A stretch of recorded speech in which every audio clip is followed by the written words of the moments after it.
Alright everybody, welcome back to another episode of Inside the Case. Today, we've got a treat. We've got a big monster on the table, and this is a BorgWarner 4407. Now, information out there as far as the production run for these transfer cases is a little weird. A lot of sources will claim they were manufactured from 1994 to 1998, but they were only used in Ford pickup trucks from 96 to 97. So it's only a couple years they were used in these trucks. This one, of course, being in 1996. This was the transfer case that was bolted behind our 460 and our E40D that we've done previously on the channel. So a little bit of interesting history for this one. So with that being said, that of course means that this unit was subject to the same level of abuse. Now this transfer case is being repurposed for my buddy's truck, and he's asked me to take it apart to do a general inspection and potentially, depending on the condition, do an overhaul on it. But of course, before we make any decisions like that, we have to get it apart. So we're going to start off just like,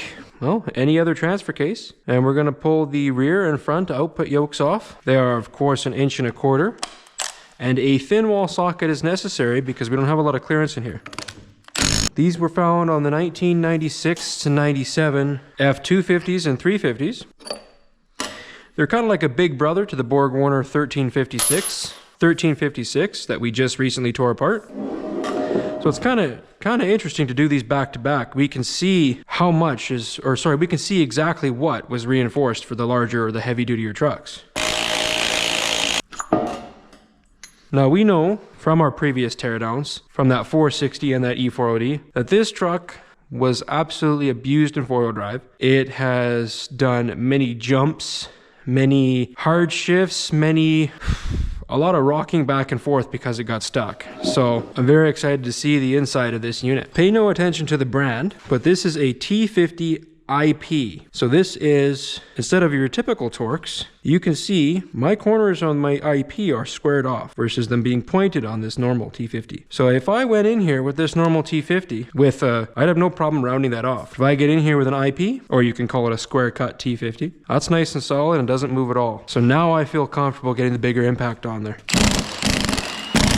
Ford and GM actually use the T50 IP very sporadically throughout different things. It's a much better way of having a higher torque while still maintaining tamper proofing. I think it's worth noting that I did also go along with a pick, and I tried to clean out as much as I could.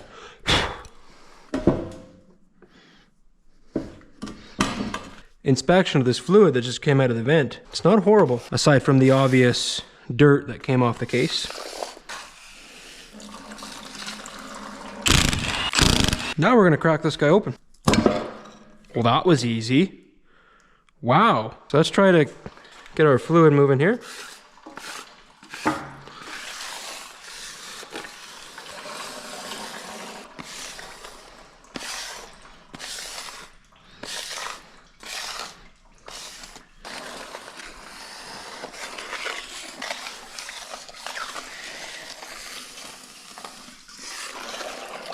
Moment of truth.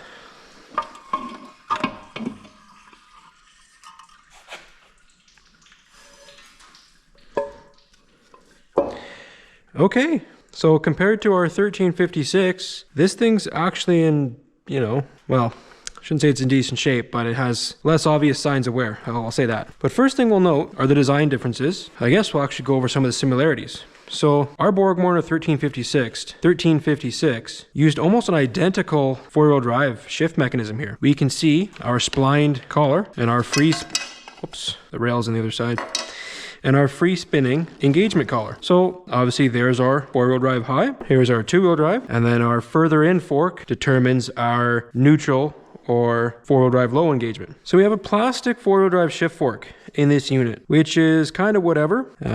It's not ideal, but I mean, I know the kind of abuse this thing's seen, and it's still in one piece. So again, these are not shift on the fly transfer cases. You shift at a standstill. So realistically, there shouldn't really be any ridiculous stress on this piece, but note that if you have one of these trucks, this one's plastic. All right. So we'll get our splined collar off. This is, of course, I refer to this as a splined collar because it is splined to our main shaft. And it has a master key in there. Something to note if you're putting this back together. So our four-wheel drive shift collar, which interesting.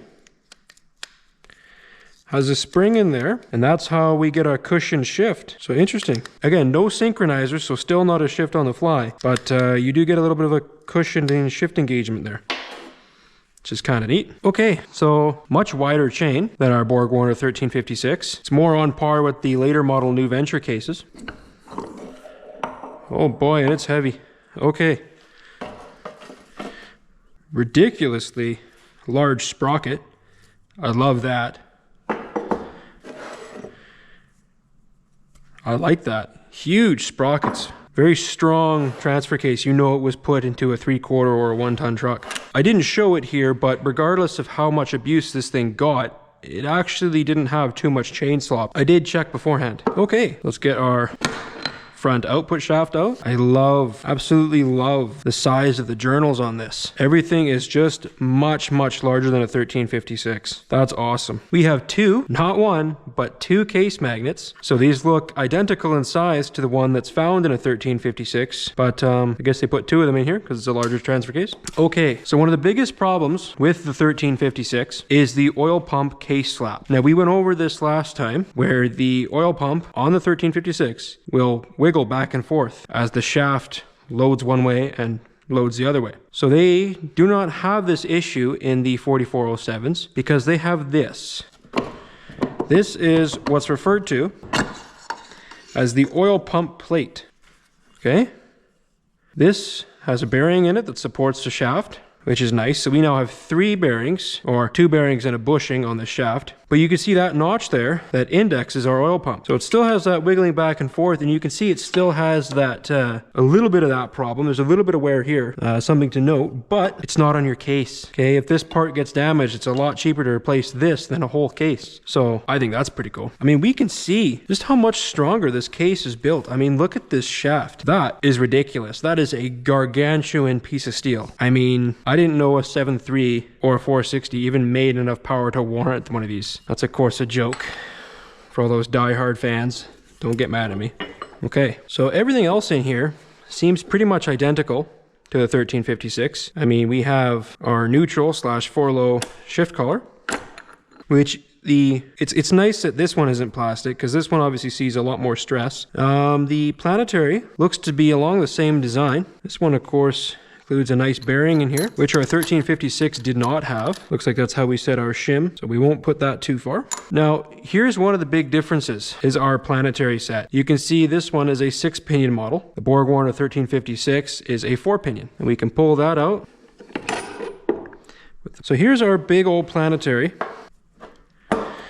And we can check this one for wear and find that it doesn't have really any, which is cool. So again, a lot stronger. Same spline count, obviously, because these were behind identical transmissions. So this is the input planetary from the 1356 we just tore apart. And we can see the sheer size difference, right? Obviously, the factors contributing to the strength of an input planetary are the number of pinions, right? Obviously, our 4 versus 6. We can also see that the shank is much more stout in the 4407, allowing for the use of larger bearings. Down in here is what I'm finding pretty neat. I'm almost wondering if this shift collar from the 4407 will spline into here. What do we think? Will it? It will not.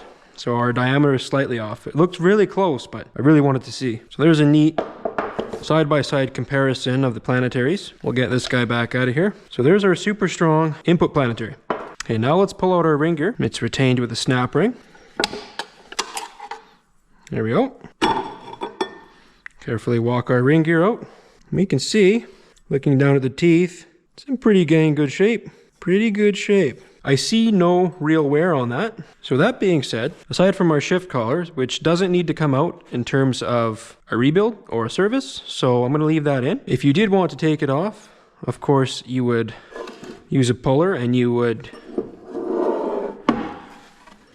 engage your puller on this, and you'd want to walk that out. Like I said, I'm going to leave mine in there. So this was a super fun teardown. This guy is in great shape. If this were my truck and I was in a pinch, I wouldn't hesitate to just throw it in and run it. Obviously, going through and cleaning the parts as best we can. We didn't have a whole lot of metal filing down in there. What I bet we did have was the remnants from our oil plate and maybe just some general wear and tear, but the chain slop wasn't bad. I mean, there is no marking or gouges on any of our shafts or anything. Our shift collar, all our teeth throughout all our gears and collars and splines all look well. There's no wear on our four-wheel drive shift collar, so I would have no issue running this transfer case. One thing I should note is that this has a 2.69 to 1 reduction in the Planet for 4 low. Very similar to our 1356. All right, so that, ladies and gentlemen, is how you tear apart a BorgWarner 4407. Stay tuned. We're going to be putting this one back together. I don't see any reason why this one can't return to service, so stay tuned for that video. And thank you very much for watching. As always, give us a like and a subscribe. It helps the channel grow, and we post pretty regularly. Thanks once again for watching, and I'll see you in the next one.